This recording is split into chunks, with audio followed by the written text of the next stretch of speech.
Good morning, Giants. Welcome to Wake Up with Giants TV. Have you ever wondered how to live the American dream?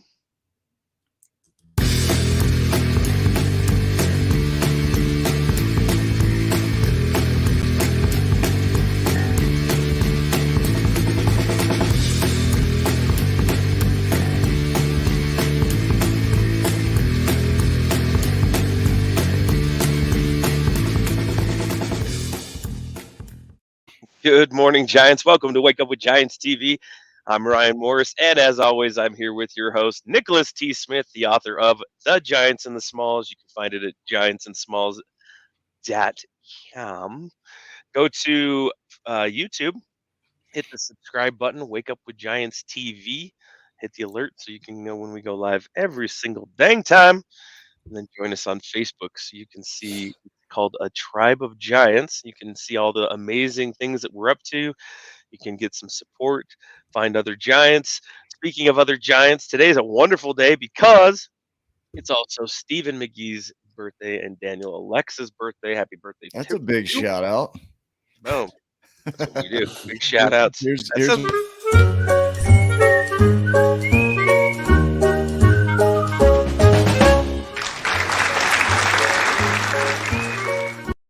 Yes, that was a giant shout out to Stephen McGee and Daniel Alexa. And there's another giant right there. Lori Parks, Alex, thanks for joining us this morning. We've got the SG groups going, Sum Gigante. If you want to be part of the next round and the next wave of the group that's going through, watch for that sign up. When does that come out, Nick? it is going to come out in about 12 weeks, so it's a little ways out. But I got to prep them early. Yeah, get them ready. Get them ready. I do have the self-study course that I'm creating right now, so that'll be coming out sooner. But yeah, the other big thing is the movie. The movie. Well, do tell. Well, just the creation of that. We're working on everything we can to create this movie, and so the big unknown is the how-to and the pathway that's going to create it. We have the vision for the movie, a Pixar-style animated movie. I have a Bible, or what is it? They call it the Bible, right? The film Bible. It's a pitch deck that you create that helps the directors see what the movie's about. And so if you know somebody that's a literary agent, a movie producer, director, that's what we're looking for, is to get this in front of them. And so that's where we're at. We're in the creation mode. If you know, pass them along. He wants to be a giant small. Yeah, giant small, if you please. Whatever works for you. Or a small giant. Yeah. They exist, I hear. I'm going to dive into our guest if that works. Let's do it. I'm excited for this guest. This is a great guest. So how do you live the American dream? Well, you be Haysam Sakar, because he is the American dream, right? He's born and raised in Giza, Egypt, to an Egyptian mother and Palestinian refugee father. So he's no stranger to hardships, because as his father was a refugee from Gaza, Palestine, Haysam inherited his refugee status, even though he lived in Egypt his whole life. So that kind of put him in between. Education was always important to their family. It was a top priority, and so they sacrificed greatly for that. And in 1997, he graduated with a degree in accounting and finance, and was just about to enter the professional workforce, and fate intervened. A distant relative from Staten Island, New York, stopped in Cairo to visit his family, and upon hearing Haysam's educational success, offered Haysam an extra plane ticket he just happened to have on hand to New York City. So if you just had an idea of how difficult it is to get a visa to come to America, Haysam says that about 300 people apply daily, and only one is allotted a visa, and Haysam was one of the lucky ones to get that. If the one gets it, yeah. Man, that's amazing. So you didn't have a cushy place to land when you got here. You worked your way up the ladder. You met Lexie, and you've been married to her for about 20 years. Yes, you have 5 boys, and this is really important, and a dog, right? And a dog. And you've always had 2 passions, cars and business. And Haysam moved from rental cars to car sales. He eventually went on to build and sell 3 dealerships over the next 18 years. And one of his greatest strengths is that he's able to pivot quickly. So when COVID hit, and the auto supply line got disturbed, Haysam quickly pivoted to a new industry, energy. So he's currently the CEO of Action Solar and is enjoying building his new business. He's a proud U.S. citizen and is involved in local politics. You actually ran for mayor, is that right, of Orem, Utah? I did, yes. Yeah. I did. That was a great Awesome. thing. And he's been a strong voice for protecting small business owners in Utah. He's currently the chair of the Planning Commission, and he volunteers with the Orem Police Department. So we're glad to have you on. That's quite a bio. Oh, It was thanks. longer than that. You have a great bio. Oh, I appreciate it, man. It's been quite a journey, that's for sure. I remember when you and I met at an event downtown Salt Lake, and you told me a little bit about your journey of getting here, that you arrived in America with $37 in your pocket. Yeah, And that was it. yeah. Do you want to kind of go through your journey a little bit? You can go back to the beginning with your parents if you want to talk about that. We're good exploring the whole thing. Well, definitely. I mean, I don't want to make it too long because it could take could take a while. Yeah. So my parents met in Cairo. My mom and dad. My dad was a refugee in Giza in Cairo as he was displaced after a war with his family, and we met my mom, and we got married, and he had me and two sisters. He was always in tourism while he was there. Being a Palestinian refugee in Cairo is not a simple thing. It's status that follows you everywhere. You can't attend public schools. You can't enjoy. You can't even have an ID or citizenship. So I didn't have a citizenship neither in Egypt nor in Palestine or Israel. Because the laws were you follow your dad's lineage in Egypt to become a Palestinian, and in Israel and Palestine you have to be born on the land to get the citizenship. So ended up being a refugee, which contributed to a lot of my good fortune, actually, because it allowed me to be involved with my father in his tourism business, meet a lot of tourists, get to know their personalities, the languages. Then we, by that time, I grew up and went to college. College at the time, they had no private colleges, so it was a public college. But even then, I couldn't get into college closer to my house. I had to wait for all the seats to be filled up by Egyptian, whatever left over, I get. And that ended up being about a college about 100 miles away from my house by the time we got there. And it was interesting. So you weren't handed an easy road, right from the beginning. I mean, you're a refugee from the beginning. You're neither Palestinian nor Egyptian, according to the state, right? You're Correct. both, but you have to wait in line for whatever's left as far as education goes, because of the way the laws are set up over there. Yeah. How did that impact you as far as your development and growth? What did that feel like? Well, at the beginning, when I grew up, I didn't know any difference. I thought I was a normal Egyptian kid that with all the Egyptian friends, and they were just my best friends growing up, and we actually we couldn't buy apartments. We couldn't buy a place to stay, so we had to rent, and that kind of forced us to move. And at some point, we moved 12 times in 6 years. So I didn't have a solid relationship with a lot of friends because we had to move so often.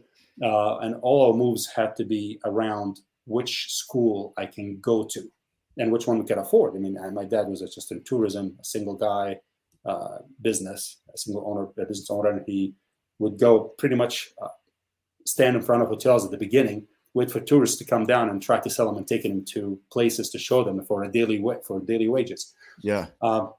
And so I didn't know much difference until I was 15, 16, when I know I had to go to private school because of my dad's status, but that didn't make any difference till I was confronted by a police officer one time as I'm walking by, and he asked me for an ID. I'm like, I'm 16 and I don't have an ID. I'm like, no, you're gonna have an ID. No, I can't get an ID. And this is a second where, I remember the location, the time, even the shape of the tile I was standing on, the brick I was standing on. This is a second I was faced by the fact that I don't belong here. Wow. And it was not an easy thing, because then I went home and I honestly since then felt like a stranger. I go talk to people, and we want to go to museums. Yeah, all my friends will go through the public line for $1 per se, or £1 Egyptian, and I'll have to go through the foreigner with the tourist line for 10. Jeez. And that's how it was. Even in public college, they would pay $30 per semester. Yeah. I'd have to pay $5,000. So Wow. my father had to work so hard every day just to be able to afford my education fees, and my two sisters as well. Man, your dad just lived his life for your. I mean, as a giant, he lived to create a better life for you, which is powerful. Yeah, he did it for us and for his siblings as well. I mean, he was the oldest of 11. Yeah. And and as culture dictates, the oldest one takes care of the rest, as I do for my sisters. Right for my mom and my sister, I did for my mom and sister for a while until my sisters got married. Yeah. So that's yeah. So he was definitely a hardworking giant, and had to make it happen every day. Yeah. So you get your degree, you get into accounting and finance, and then this relative comes along and says, "Hey, got a great idea. Let's go to New York." Yeah. Yeah. So it wasn't even on site. Yeah. Well, I wanted to be an engineer. I wanted to set myself up to be an engineer. I enjoyed it so much. And by the time I finished high school, that's when the third year of high school, that's when you pick your route, which way you want to go. Yeah. We kind of get our generals in Egypt in the third year of high school, not in college. And you start engineering school right away. But then when I went to apply, I was faced by the fact like, no, I'm sorry, that's only for Egyptians, engineering and medical school. So I had a choice to be an attorney or go to business school. Now, having been involved with my dad in business, I'll do business school. I think it would be beneficial. After finishing, I applied for a few jobs, and right before I had my first job, one of our relatives, distant relatives actually, that traveled to the States over 40 years ago, was visiting, and he wanted to see my dad because last time he saw him when they were kids in Giza playing together. Yeah. And as he came in and he talked like, "You want to come to New York?" I said, "Well, honestly," I said, "Sure." I wasn't making anything out of it. It was completely unexpected. Yeah. So, well, he said, "Okay." And he leaves, and a week later, I get a phone call from the U.S. Embassy. I'm like, "Hey, you have an application for a visa?" And I said, "Okay, I'll go." So I went there, and I had no idea what's going on. I walk in, and I finished. By that time, I finished college, and I get an application that says you're going to college. And so I get an interview. She's like, "Well, you finished college. Why are you going to college again?" And quite honestly, the only answer I could come up with was because I can. Yeah. That's really all it is. I can do it again. I can go through it again. It's not a problem. Yeah. I was granted the visa, and I think it had a lot to do with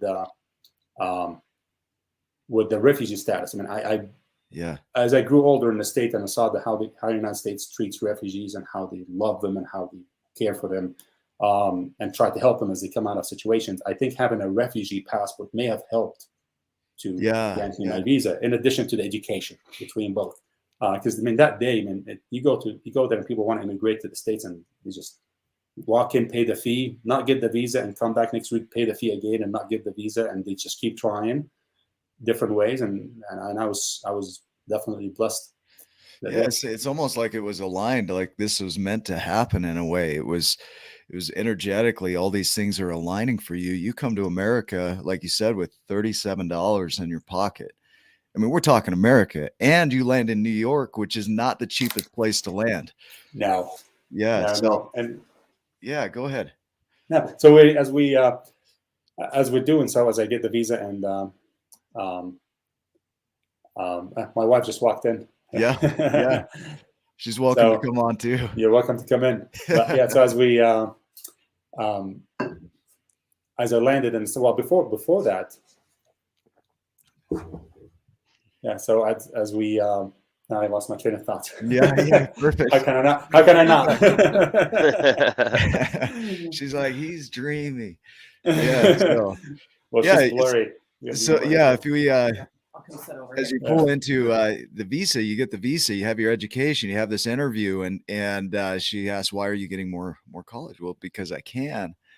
And you come to America, maybe you're not there yet, maybe we'll get to that point, but you're coming as a refugee, and really very little in your pocket and really no plan, right? No, there definitely wasn't. But the fun part was when I got the visa, it was a 5-year visa. I can come and go as I please. Okay. It's a 5-year open visa. So I had no plan on when I'm going to go. I was like, oh well, great. I have 5 years. I can continue. I can go start my job here. It was a U.S. oil company. Like, it was a pretty good job. Yeah. At that time, being proficient in English and in computers, it was a big deal. Yep. So then I just get a phone call on a Tuesday saying, "Hey, this is Egypt Air. We have a one-way ticket for you this Friday." And then I just had to face a choice, whether I just take it or not. So I did. I'm like, well, that's an opportunity I can't. And I have a paid flight to the States. And before I even joined that company, I was working for another company and as an accountant, just to get used to the business. And my salary was $50 a month. Jeez. For doing the books. I mean, that was in 1997. So right now it's equivalent to like 500, 600. But and that is the money I had coming with me. I spent $12.50 on a few things and came into the States with $37.50 as I walk into JFK. That's crazy. Imagine you empty your pockets, you lay it out there, 20 or 10 or 5 or whatever else you had, maybe. It's just, it's interesting because we put these limitations. I just want to pull this in as we put these limitations. I need to have this in place. I need to have that in place. You said yes. You said yes before you even had a plan for it. It was, I've got what I've got, and I'm saying yes, and I'll figure the rest out. And a lot of times we get so hung up on wanting to know certainty and safety and security that goes out the window. So we miss opportunities just because of safety. Yep. I mean, does that sound accurate? Oh, absolutely. I would say just go for it. Just go ahead and take the first step and see where it takes you. If you wait till you have everything figured out, you may wait too long. It's a blessing just to throw yourself at it, and it will work itself out. You'll be a refugee, right? Like in your life, because you were born to a Palestinian father and an Egyptian mother, and never really landed in any of those places, moving 12 times in 6 years. And so there's really no place to call home. And so when it comes to New York, it's just one more move. It's like, I'm already used to this. It's almost like your life was preparing you for that.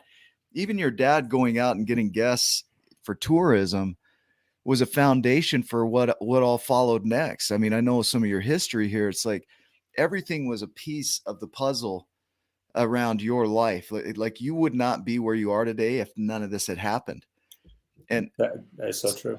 So the idea here of if we look at it, become a refugee in your life, in a sense, a nomad in your life, so to speak, is saying yes to things even when you don't have all the answers, because we get so set on being secure and safe. Like I said, we miss things. 100%. That's so true. That is so true. Go ahead. And that's what I tell everybody that asks me, where do I start and how can I make sure it works? And just start. Yeah. Just start. The hardest thing is to start. Your first step, and you don't have to see forward a mile. Just as long as you see your next step, your next step is all you need. And it's scary, but if it's not scary, it's not an adventure. Yeah, it's not a fun journey. And would you make it every single time? Most likely not. But you learn there's no such a thing as you go through it and it didn't work out. That means you failed. You didn't. You just learn what not to do the next round. And it's just and it's in everything in life. But you're right about that. But landing in New York, and it was the funniest feeling ever. I got out of the plane, I walked out of JFK, and I'm watching it, and it did not feel strange. It felt homey. It felt normal. I'm like, again, I'm not like you said, I never put it together that way, not having a root somewhere. Maybe that helped me not feel like a stranger coming out of the plane in JFK. But I honestly felt like, well, this feels right. Yeah, but that I would imagine is part of it too, is you have this intuition that maybe you don't have experience here to pull from for intuition, memories, and experience, but there's this other knowing that comes up of I'm in the right place. I know I'm exactly where I'm supposed to be. Yeah, Yeah. absolutely. And then that same relative came in and picked me up. He was about 5 hours late. Yeah. So I was right outside JFK for 5 hours, just people watching, looking at buildings, Yeah. Yeah. see how things move. And I mean, I was blessed with the language. I was able to communicate. Okay. The difference was my English was more English accent.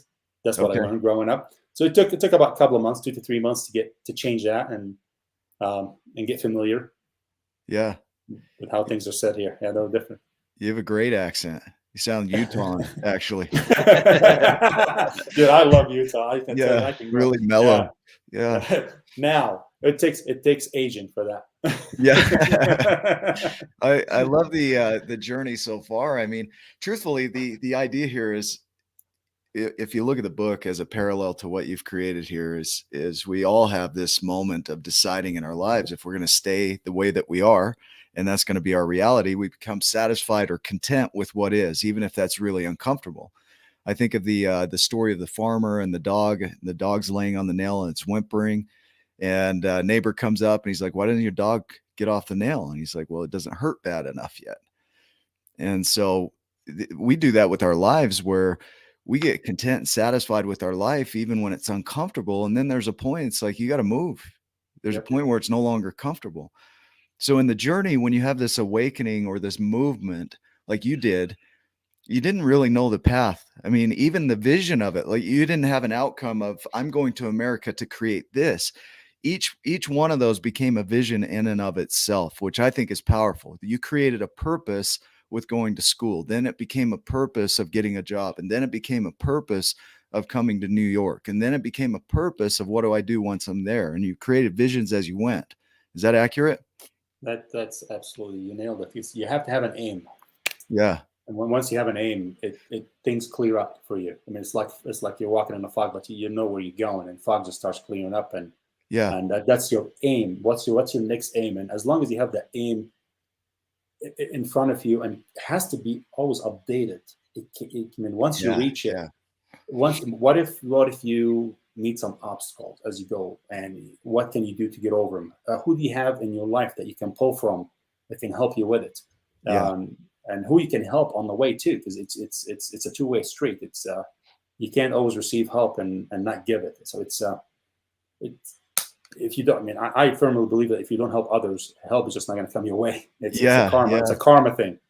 And as you do so, you're just going. Yeah. So I walked in and I got picked up. By the time he picked me up, it was about 5:30 in the evening. Yep. Drove all the way from JFK to Staten Island, and it was a beautiful drive. Oh my gosh.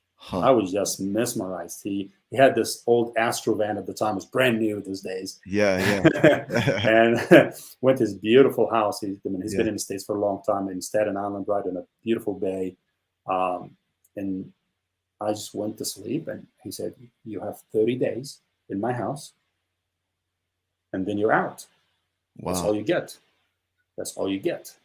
Just to get familiar with what's going on." And I was so grateful for that. I mean, that's the best thing that he could have done for me. Yeah. So those 30 days went by fast. Yeah. So tell me about those 30 days. Let's talk about that. Well, yeah. When I first moved, when I landed, I think we got home about 8. I was exhausted after flying from Cairo to JFK is a direct flight. And I was just exhausted. I went to sleep and said, "You wake up very early in the morning." And, at 5 a.m. we're up, going out, and got the first job the next day. And it was interesting. I did not know what to expect with the first job, but the first job is the first job. It's just how it goes.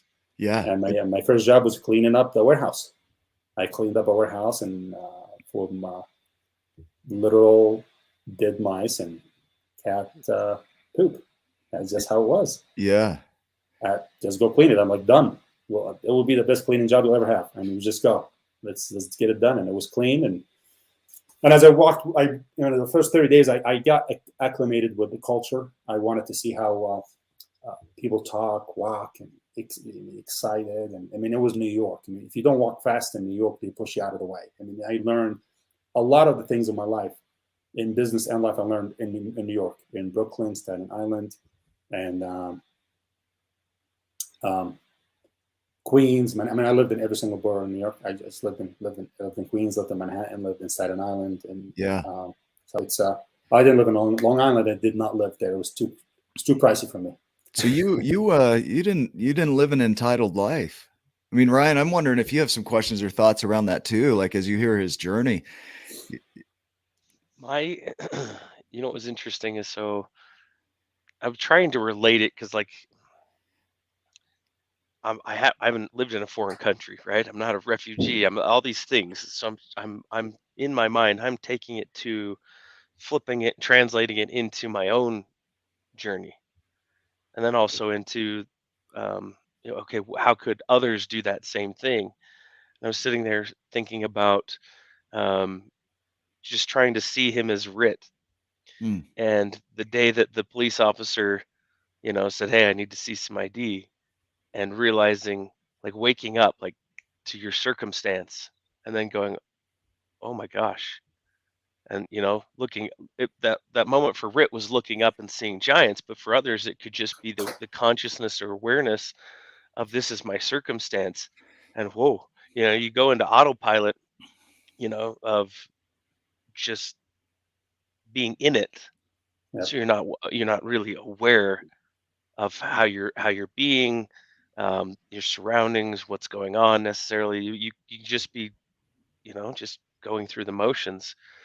And so this whole time that you've been speaking, I'm just turning it around and trying to think of points in my life where I felt the same way, where I've gone, oh, that's how I'm being, and these are the difficulties that are, in my mind, that are stopping me, or that I see as, maybe obstacles or growth points to becoming a giant. Or just like you, Hassan, oh my gosh, this is my circumstance. I have to live in some pretty bad spots or some pretty poor spots, and I've got to clean these houses. I got to do these things, and I don't know how I'm going to get there, but there's some difficult roads ahead. But I'm sitting here admiring, like, you just pushed forward. You didn't know how the next thing was going to come. You didn't know what was going to come next.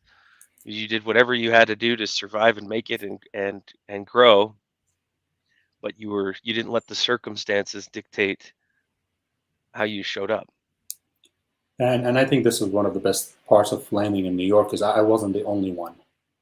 I mean, it's New York. It's full of immigrants. It just barely showed up. Some of them don't even speak English. At least I spoke English. I could communicate. right.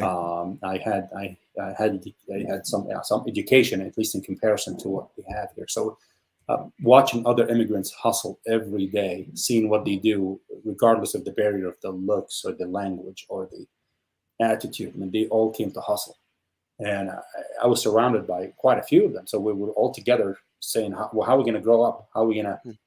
How are we going to move forward? What are we going to do?" And we were not, um, and I was not foreign. I was not foreign to struggle. I mean, in Egypt, even when we've been through quite a few wars. I mean, that took us.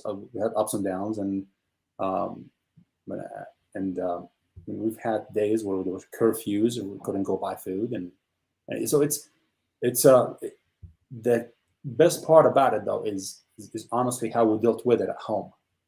There was a sense of community. There was a sense of like, it will be figured out. There was always Hmm. an attitude of, this is a season. It's a season. It does not stay for too long. And even the upswing, even when you're on an upswing, this is a season. Just enjoy it. Just live it all Hmm. until if it doesn't change for a long time, it's good for you. But if it goes down, you got to be ready for it. That's Oh, powerful. Yeah. That right there, that season, I want to anchor that in for everybody, because whether it's a down season or an up season, it is impermanent. Everything is impermanent. Like there's always this movement towards another season, towards another purpose or aim. Like you going from 30 days to creating a job, which opened up another season, Yep. which increased, and then you use that season to build on the next season, right? Yep. Yeah. You use that, and the first job lasted me about a whole week. Because in that week, I mean, we cleaned the warehouse. I learned how to use a forklift. I learned how to rearrange it. And as I was looking at them, I'm like, how do you keep inventory?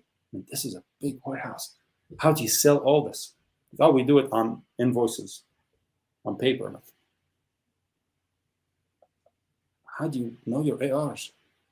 I mean, I was really just confused on how they keep track of it. I mean, like, this is the States. Huh. And I thought everything here would be robotic. And Right now, so it's and of course, from watching a lot of movies growing up, I thought I was moving to the Wild West first, which is that happened later in life. They assign you a 6-shooter right when you get off the plane. Wouldn't that be something? Yeah. So then I told my company, we need to get you QuickBooks. We need to inventory everything. We need to issue everything from the house. So I went from there to inventorying the warehouse, creating the QuickBooks, creating the inventory, invoicing, billing. And that lasted about 2 to 3 weeks. And from there, I'm like, who makes more money here? And at the time was the delivery driver. Yeah. Like, okay, I want to be the delivery driver. Give me the truck. And then that's how I got to know my way in the whole New York State. I just got in that 36-footer, driving, making deliveries all right in Manhattan, Queens, Brooklyn, New Jersey, and Weehawken, Hoboken, right off the bridge. So it's Staten Island. Wow. That's how I learned my way around the city. I'm like, okay, that's great. That's good. And that lasted about a month or so. Like, who makes more money? I was a sales guy. I'm like, done. Give me the books. I'll go sell those. I'll go sell the baby formula to the grocery store. I already know the owners. I've been dropping stuff there. Yeah. Just daily. So yeah, things have progressed. I mean, and they did not always progress upwards. I mean, after leaving that space, I'm like, I think I can do more somewhere else. But by moving out of that place, and at the time I went to part of my education was getting my test of English as foreign language, and that's taking that. I just went and became a cashier for some reason. Like that's the job was offered to me. Was like, I'll take it. I'll try it. Yeah. Became a cashier. I mean, it goes on for a long time, man. I cashier. That's amazing. An aisle boy in a grocery store in a neighborhood that specifically eats everything out of my aisle. So I was replenishing that aisle. Every 20 minutes, I go to the basement to grab more cans of tomatoes and soup, and I come up and the whole shelf is gone. I'm like, just keep going, and it was great. That was in Brooklyn. Huh. So it's it was pretty intense for a long time. I made a lot of good friends, and but from it in the journey, it doesn't always have to be upwards. You learn you learn more from the downfall than you do from the upward, from the easy time. Well, I think the reason for that is when you get into that down spiral, you get into something that's heavy, you're actually looking at reality and looking for ways to change reality. When things are good, you're not looking for ways to change it. So you're not going to be educated as much. Yep. But when you get smacked and knocked down and your energy levels are low, you're looking at reality and everything you did to create that and how you can change it. And so I think that's why we learn so much in the down times, is because we're so aware. And I think people get stuck in that cycle. They get in a whirlpool, so to speak, of negative thoughts about the situation that keeps them there. You just kept looking for new opportunities to get out of that. Like you would have a downtime, but you'd be, okay, what's my next step, my next move? Well, go ahead. I was going to say, and comfort is the enemy. Yeah. Like it really is to get too comfortable. I mean, comfort is good. Well, I mean, you have a hard day at work and go home and get comfortable. But a long period of comfort is it gets you soft. And okay, I've been through those. I've definitely been through those. Let's dive into that. If I were to think of somebody that's going on the Giants journey and they're just getting started, right? That they're deciding, I want to do more with my life. I want to create something of it. And I've had people say to me, I don't have a grand vision. I don't know what my vision or purpose is. And if they were sitting with us right now and we had somebody on that said that, look, I don't have a big purpose. I don't have this next aim, this big aim. What would you say? doesn't have to be big. The aim doesn't have to be big. It just, you know where you're at. You know where you're at, and whatever you're at, there's one little step to improve. What is it? Whether, I mean, I tell, man, I've been through my fair share of comfort zones, and Yeah. and in the upswings, and some sadness and depression, and it's not always peachy, but Love it's peaches. yeah, right. The Utah ones are the best. Yeah. We Sorry, Georgia. Sorry, Georgia. I'm partial, as you can see. Yeah. That's it's about just having something to look for, even if it's just the next hour. Yeah. Just do something, an activity, walk out in the sun, start your day on the right track. So they're little aims. This big grand schemes could break you.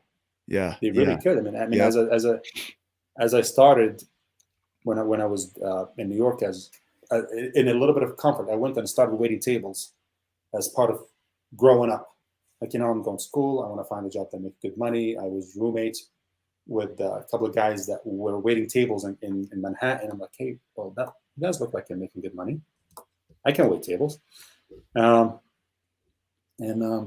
Went and got a job at a place at the time called Roxy's. I mean, you can Google it. It was a famous delicatessen at the time, right in Times Square, across from Ticketmaster. Yeah. I just worked there for a while.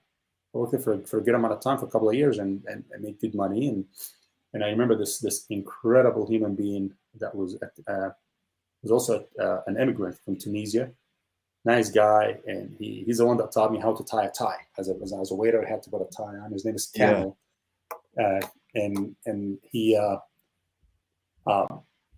he went ahead and told me, do not be a waiter for too long. You can make good money, and he ended up like me. He was in his high 50s. Like, I've been doing this for so long, making good money, but I got in that comfort zone of making money. I quit moving forward, and that kind of woke me up from that little period of, I'm making good money. There's some days we'll make $1,000 a day in tip. I mean, it's Times Square. It's quick. Everybody's going in and out for the shows on Broadway, and we have to serve them fast, and they tip well. And and then this honestly where I met my wife, Lexie. She walked in as a customer one day, and I'm like, awesome. oh my goodness, who's waiting at that table? And at that time I was there long enough. I kicked that waiter out. I mean, he knows if I kick him out of the table and he goes and takes it, he might be without a job. So I'm like, you're out. Or a nose. Yeah. So I went and took the table. That's how I met Lexie and get to know her, and we stayed in touch for via Hotmail and AOL. AM Messenger, at the time. Yeah. You can hear the dial-up going. Oh, believe me, I did. I enjoyed that. Yeah. Yeah. And we stayed in touch for a few years, and we kept, emailing back and forth, and we lost touch for a little bit. One of her roommates here in Utah, came to back to New York, and at that time I had a different phone number, and she came and got my number, and we reconnected. She reconnected us. We absolutely loved Lindsay for that, and we just stayed in touch. And at the time, I wanted to grow up. I'm like, okay, he gave me a great advice. What am I going to do next? Yeah. As I'm going to school, finish my little education I was doing in the States, and I just went to get a job. In that comfort zone of making good money, I felt like I want to enjoy my money. I want to enjoy seeing the States. So I started renting cars, just renting cars to go places. And in renting cars, I was renting from Enterprise, because that's the only place to rent it to under 25-year-old by themselves. Yeah. Yeah. And I just got talking to them. I said, well, you can have a job with us. They had a great recruiting program, by the way. So I'm like, I started working with Enterprise, then Hoboken, New Jersey, and moved to Weehawken right across the Hudson. And I was doing that. I found out at the time in 2000 and 2001 that they had a lot of openings in Utah. I'm like, man, I gotta go see Utah. Lexie's in Utah. And my job has an opening in Utah. Let's go check it out. I came to visit for 2 weeks, and I honestly fell in love.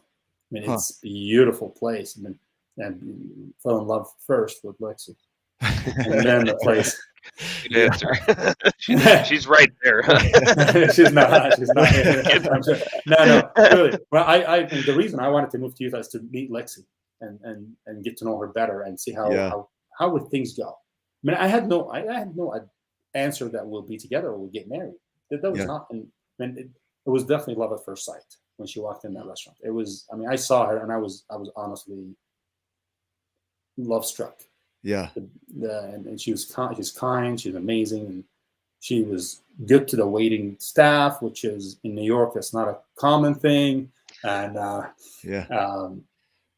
got to know her in New York. I mean, to go back on that, when she came to New York, I took the next 3 days off and I rented a car from Enterprise, and I took her and her friends out to go see the city the way she should see it, not the way the tourists should see it.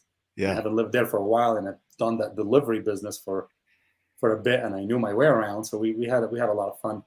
But yeah, I came to Utah, and I'm like, this is a good place. I want to move here. Yeah. Just took another chance. I'm like, I'm gonna take another chance. It is what it is. Yeah, at this point, that seems like a small maneuver after all you've been through. Or you're like, I got this. Yeah, so she's there. Hold my beer. Hold my beer.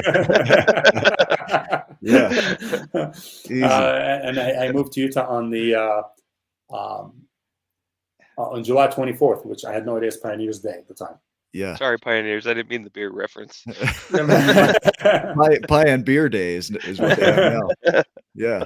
So I moved here, started with Enterprise again, and then I went to the car sales department.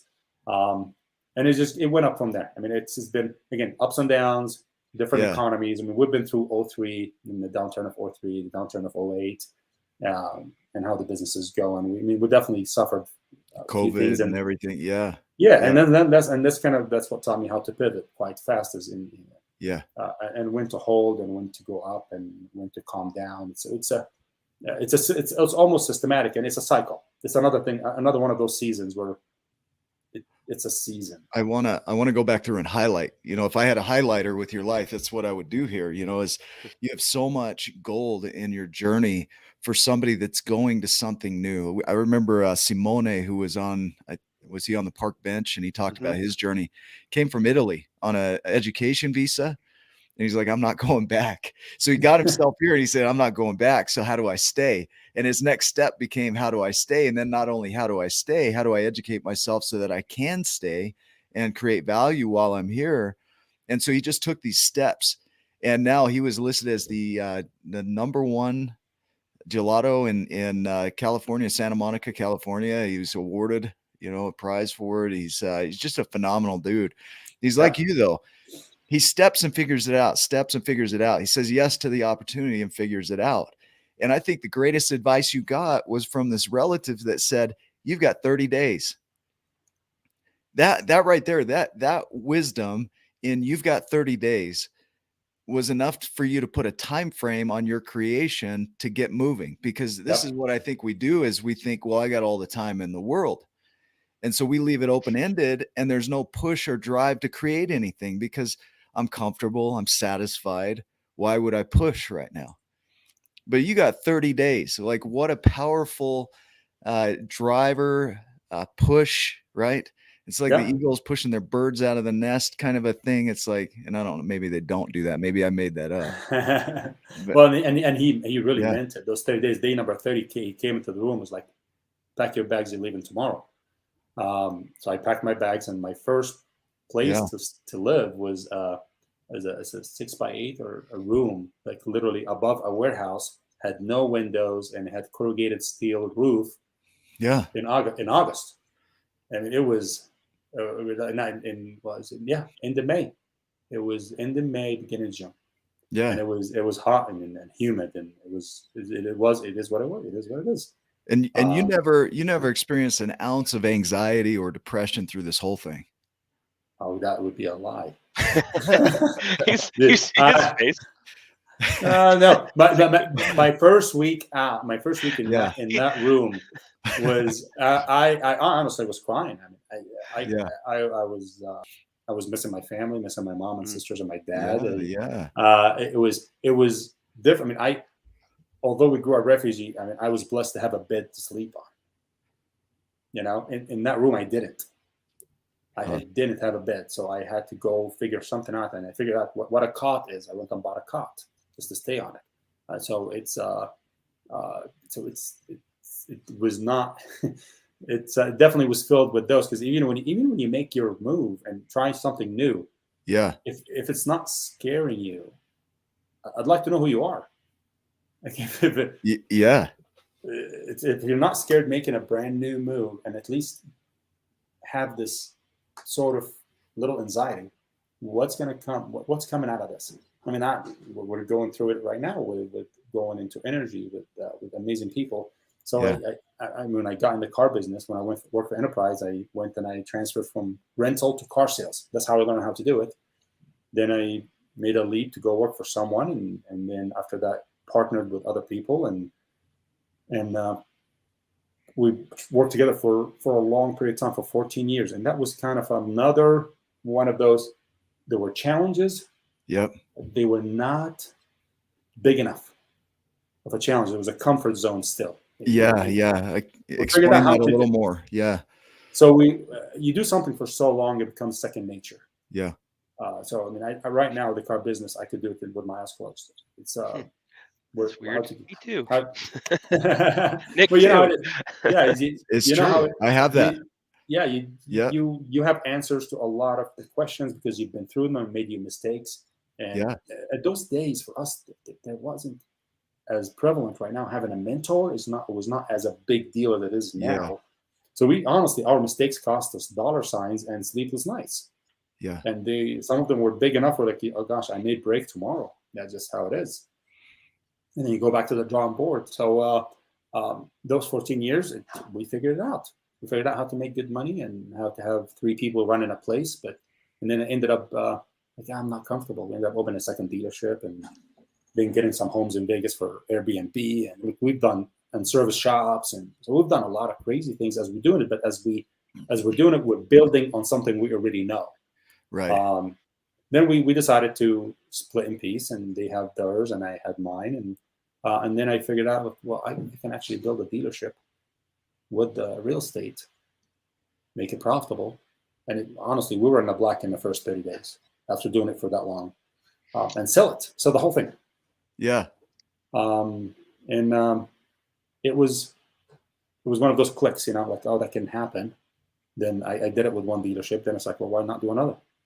That was my last one, and got the real estate and started the dealership. It's not easy work. I mean, it definitely came with a price that cost us as a family too, because I got always stressed. I was working 10 to 14 hours or more per day, 6 days a week.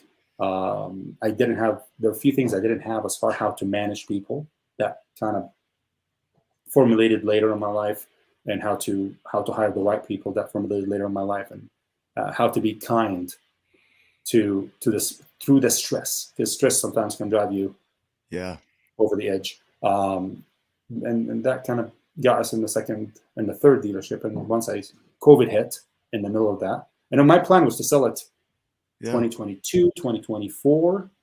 But I said, well, why am I selling now? I'm doing it for 2 years. I'm just going to sell it now. And ended up selling it just like I did the last one. I ended up actually selling the real estate only, because the license at the time, it was COVID. People were scared of the car business. We just shut that one down, and then I stayed home for a little bit, trying to figure out what to do next. Man, I think we've got it. I mean, if I were to write this as a book right now, here's everything everybody needs to know about creating something. Come to the US with $37 in your pocket, right? Have somebody tell you got 30 days to create. Go work in a warehouse. Spend years developing yourself and climbing up the ladder. Then as you do that, take a chance and fly out to Utah to be with somebody you don't know, who was once a stranger, who is now your wife for 20 years, right?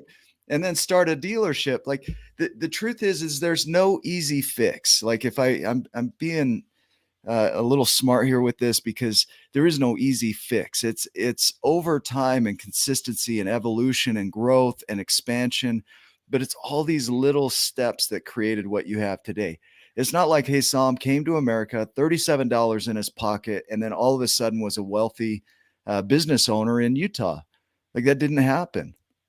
No, and I'm not. I mean, there are a lot of people like me. I mean, there Yeah. are a lot of people like me, and I'm grateful for them because they Yeah. definitely, you can draw on their strength when you're down, and Yeah. see what they're doing, and you surround yourself with people like them and people like you guys, where you can just call in and like, hey, Yeah. there's a new things in the going. I mean, we've been helping people in the last few months relocate to the States and have a life. Yeah. Well, and your knowledge around that and helping them get here and know what to do next, like those next steps, you've been through it in such a way that you know exactly what it takes. But none of it works. Hey, Sam, none of it works if that person doesn't step. Like you'd have the best system in the world. It's like having a Maserati, but you're out of gas. You have no Yep. fuel to put in it, right? What's the point? It's like you can't drag people along. I think of taking my daughter. She's 9 years old. I took her on a roller coaster at Lagoon, and the biggest one, the Cannibal. You know, it's scary as hell. Well, I pushed her to do it. I made her do it, but now there's this resentment because I dragged her along in it. If it was her creation, Mm. and she would have done it of her own accord, she says, "I'm going to do this and be powerful, step into it." Right? She would come out with a different experience. With what you're describing here with that, there's no way to drag people through this or force them through it. There are millions of how-to models out there, but none of it matters until the person that's got that in their hands takes that step. Is that accurate? Yeah, no, absolutely. You have to be able to stand on your own feet at some point and Yeah. go ask and get questions, get your questions answered and receive help, and just move on, move forward. Yeah. You don't want to. I want to say you don't want to exhaust all your favors either. Don't Yeah. be don't lean on someone too hard. Yeah. So, Can you speak to that? Like exhaust all your favors. Yeah. well, it's you That's have to a, be genuine to the people helping you. yeah. They're not there for that purpose. They're not transactional. People are not transactional. Hmm. And if you, I mean, it's easy to tell who's treating you like a transaction and who's in it for just wanting to know you, Yeah. and Yeah. they would contribute to the relationship at least by texting or saying hi or just offering something to the equation. So that and you learn that as you grow for sure. Yeah. So there, but that was part of it. So yeah, let's sold that, and I wanted to get in the big boy field. Like let's try to invest in a couple of things. Well, boy, that went well in some areas and completely crashed in others. Like Yeah. Yeah. it was very interesting. But even through the area that crashed for me, I got to know people that helped me into the next move. That Yeah. we got together and we were able to start. Well, they've had an existing business, and like I said, you guys are really good at what you're doing. I'm good at what I'm doing. Let's get your experience, and each one of us can play a big part of Yeah. of the whole enterprise. And with their experience and mine and a few of our friends, we just collaborated, and collaboration goes long ways. It goes long ways, and we started. Not started. We merged together to create a new an existing electrical contractor and an energy company, and that's been going on for quite a few months, and it's been great. I mean, again, that's a whole new field for me. I'm learning about energy and Yes. electrical and AC power and DC power and This what comes with it. this right here, like the journey from small to giant. You've done that journey so many times in your life that this is one more journey of going from small to giant. It's just a new area. It's just you're still taking small steps. Now it's within a new area. Now you're going from that smallness, like you just described it. You'll become a giant in this. I have no doubts. But you're willing to go back and play small again, and a lot of people aren't. They get content and satisfied, like you say, and we like the nail doesn't hurt enough, so we just stay where we're at, and there is no growth. We have all the reasons why we should stay where we're at. And the truth is, there are so many areas in our lives, so many facets that we could grow in. It's not all financial. Like Oh there's no. facets of every kind, right? But at certain season of your life, it would seem that it is only financial, and Yeah. that definitely wasn't that season where like the financial is everything, and Yeah. I want to make a better life for my family and myself, and to do so, I didn't see them.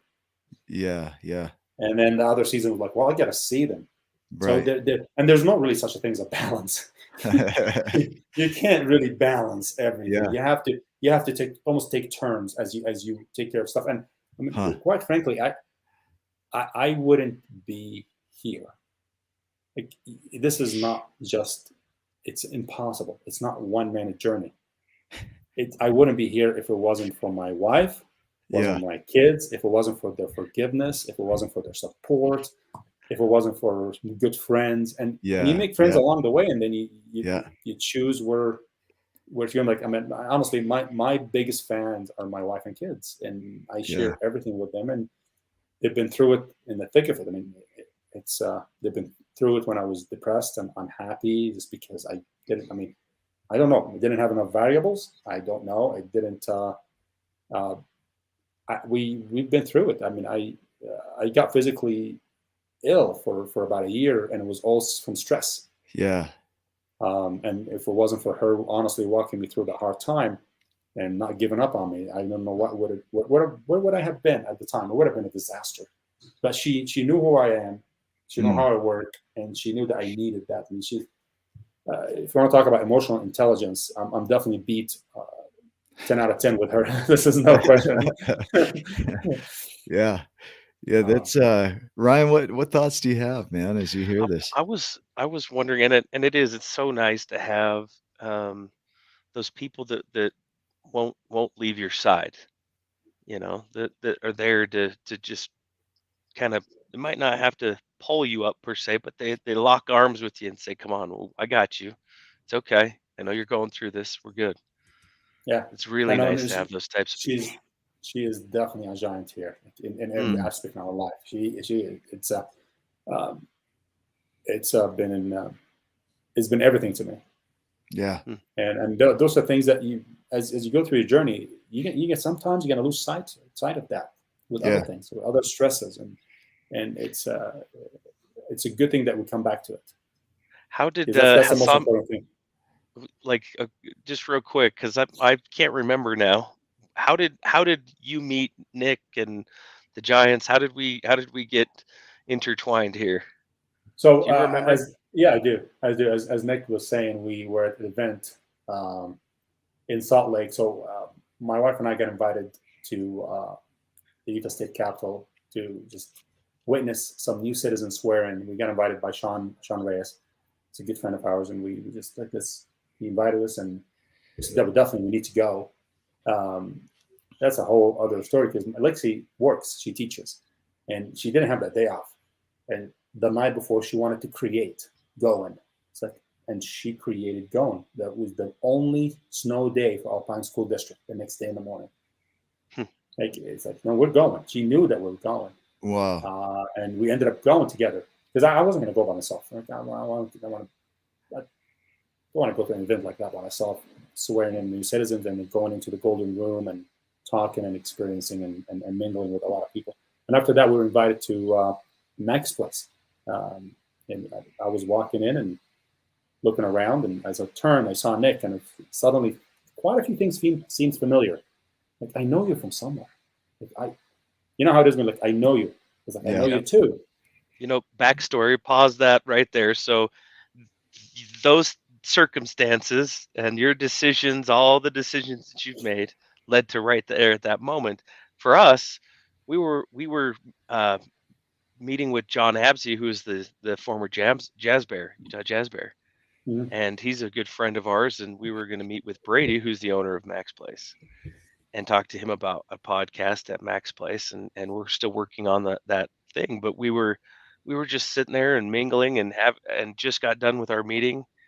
And I was talking to another guy, and Nick was standing there, and I remember distinctly you walking past and catching, like, just seeing him, and you stopped, you'd grabbed him, like, I know you from somewhere. It was the craziest thing I've ever seen in my entire life. And I was just like, oh, okay, maybe they know each other. And then I was talking to somebody else. I was off to the side a little bit, so I didn't get to hear all of the things that you talked about. Then all of a sudden you're on our show the next night. Just like, Well, we destiny. yeah, it was it was one of those, like, I definitely know you. And we actually ended up helping a few people to through the journey into living in the States. And even though if we were not a direct part of it, we at least were able to show them a start. Yeah. It's a Where to small start and how world. to move forward. I'm Yeah. I'm telling you, even though like it's a big world, at the same time it's a small world because once we came down to your office and met with you too, and you and I have mutual friends with Jeremy Neves and Yeah. Jimmy Rex, Yeah. and those guys are out there, stepping and doing some giant things as well. They're creating every day. Yeah, Yeah. yep, they're Yeah. giant creators. They've Yeah. got that down for sure, and they're That's helping a tough. lot of people in their lives as well. And so, Yeah. big giant shout out to those guys. But it's just interesting all the different things in life. I didn't know we would run into you. Nick didn't know. You didn't know, Nope. but And somebody did. Like as we were stepping, and that was the right time at the right place by taking small steps. That yeah. meeting needed to Yeah. take place. Yeah, absolutely. Absolutely. And this is where you just learn. I mean, again, you can call it age, experience, whatever you call it. Is once it happens so many times, you get familiar with what to do. Yeah. What to do with it. Like, oh, this is. It becomes normal, right? It's no longer crazy or miraculous, or it's just like this. You can't explain it. It just works. It comes together. And don't try to, because we try to, Yeah. you lose it. It's Yeah. just this is happening, and this is how I met Jimmy. It's how I met Jeremy through Jimmy, and this how I met with all these phenomenal people in my life, and this how I met Lexie. She walks in, I'm like, yeah, this is she is it. She's the one. Huh. I don't know how. Yeah. I don't know how, but we'll see. Yeah. And then even in the new venture, when I met those guys, I'm like, yeah, this feels so good. It feels right, and they're incredible people. They have added so much to my life.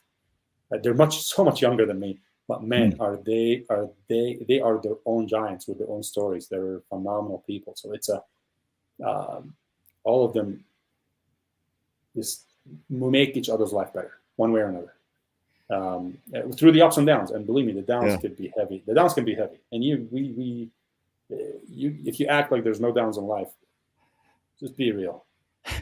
Yeah. There's downs. Be real. But then you gotta enjoy your ups so much. Don't let them go by anymore. You have to take that minute and enjoy it.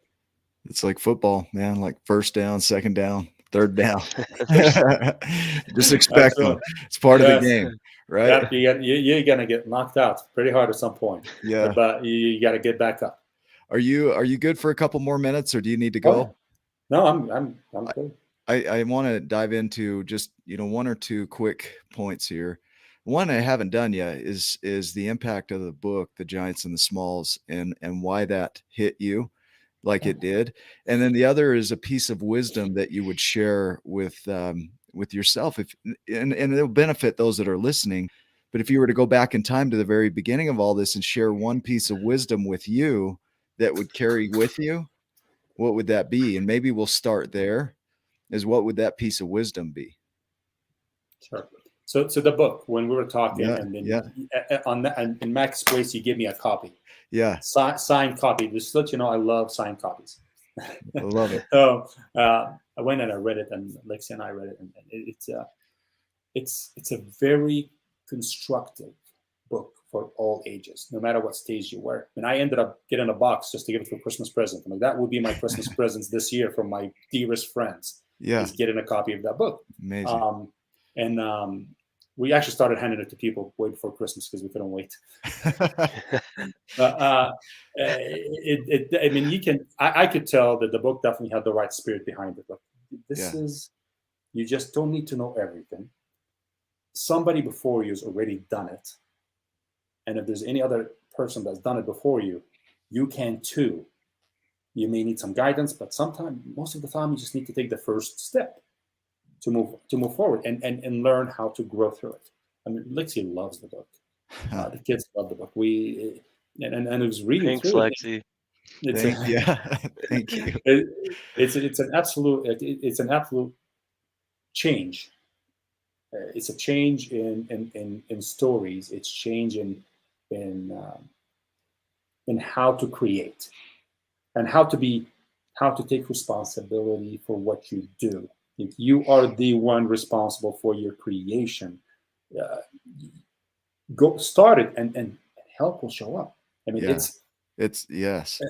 it's a very simple. It's a back in it's in the back of my phone. You can't see it, but I have a note here, and it's definitely, it's ask and it will be given you. Seek and you will find. Knock and the door will be open to you. I mean, Hmm. it's that wisdom. It's that scripture. You just start and ask and create. It's universal. Huh. Yeah. It's not limited to just me or you or anybody else. So it's um, that's how we love how much we love the book, and we enjoy it. It's a fun. I can't wait to see it in a movie. To be honest with you, it needs to be a movie. It's a movie worthy. It's one of those better than some of the movies we waste our time watching. Yeah. Yeah. Yeah. But the other thing is what would I tell myself? Um, just don't take too long in the downtime. I mean, sometimes you go through the downtime and you feel like sad or for yourself or have a little pity party, Yeah. and just don't take too long there. And I have taken too long sometimes. Yeah. I definitely have, and that comes from exhaustion. And don't exhaust yourself. Don't run yourself to the ground. No, you don't need to dominate. It's when I go to business meeting right now and I go meet with somebody that wants to dominate the whole country in this side of business. Yeah. It's not going to work. There's plenty for everybody. That's kind of scarcity mindset. You don't need to dominate. Hmm. Just do the best where you're at and enjoy what you have, and do well. And you can do well. You can do so well. Nobody owns a single industry or a single line of work or a single source of income. There's plenty for all of us. It's a promise and it's being fulfilled. There's plenty for everybody. And that again, I wasn't like that all my life. Believe me. That's sometimes like, oh, I'm gonna have it all. It's just gonna be me, And Yeah. and it takes a couple of it takes a couple of lessons, and it seems like Yeah. if you don't learn it, the lesson's gonna keep happening. Like if Yeah. if you didn't get on with the program, that program is never gonna end. Yeah. Yeah. So I've experienced that. it's very common. I mean, you've experienced it. I've Yeah. experienced it in the car business. Yeah. Like I'm sitting down at my desk and I have employees. I'm looking at them like everything's going well. We're busy every day, and then suddenly just okay, that's not what you're supposed to learn. Something Yeah. else comes up. But yeah, so it's just one of many lessons. It definitely focus on your home life more than your work life. Yeah. Take it in seasons. Take it in seasons and be aware of it and appreciate those that sacrifice for you too. Yeah. You're not the star of the movie. Quit acting like that. Yeah. There are others around you that you need to bring them up. And again, it's not something that that I mean I've done that before where I was like I thought I'm the star of the show and think oh gosh I was awful. I mean I'm sorry to the people that were around me at that time. Yeah. So they're and I'm so grateful that however I got humbled, I'm so grateful for it. I mean, there's still ways to go, and humbling never stops. Yeah. Yeah. But we want it to be elected. Like I want to do this. Yeah. I want to go through. So there are quite a few things. I mean, you know. Yeah. Yeah, You've got just an incredible way of being and a philosophy for life and a way of just showing up and creating myriad purposes. Like you never have just one purpose. You have multiples that are fulfilled as you go. And I think that's beautiful. Without purpose, I think people die. They kill off. They settle in, right? Without purpose, because you just live. And you're doing beyond living. You're adventuring, and I think that's a big thing. So thank you, Ryan. Do you have some other thoughts as we wrap up here? I'm just grateful for chance meetings, if you call them chance meetings. I don't know that they're chances at all.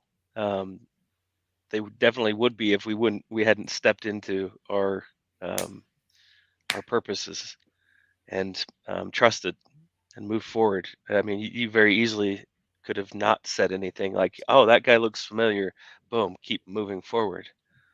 But you were aware and you listened to your intuition and you said, "Oh my gosh," you opened your mouth and said, "Dude, I know you from somewhere." I still don't know from where, but I did. Yeah. And you know, and you guys talked for quite some time there at Mac's place, and I'm just sitting here in my own journey, my downs, my ups, thinking about it and reviewing my life. But I'm grateful for going through your life as well because it gives me some different perspective. It gives me gratitude, humility. It helps me to recognize that other people go through some hard things too, and some of it's even much harder, you know, than Yep. what I have to deal with. I'm born here in the U.S. and you know, I sometimes you take some things for granted that you know you get comfortable, you get used to the way that things are or were, and so I'm uh, just sitting here thinking about how grateful I am for you going through all the things that you've been through and the type of person um, that you are, the moral character that you have, and for helping so many other people along your journey while helping yourself. So thank you so much for doing that and being a giant, my man. I'm grateful for you guys. Thank you so much, and I'm grateful for everything you do to help others to see that they can take responsibility for who they are and their action, and they can grow up in it. That's awesome. It'd be great to see where we go from here. We It's got gonna be a beautiful. lot to go from here, right? Yeah. So as we wrap up here, those that are watching, remember you're exactly where you're supposed to be. Not only that, you are where you are. You are exactly where you are. And so Yep. taking that first step from there, like Haysam says, is the key. So just step. That's it. Take that next step and let the rest play out. It'll play out. So we love you. Thanks for being a part of our show, and we will see you in the next episode. Love you See too. ya. So, bye.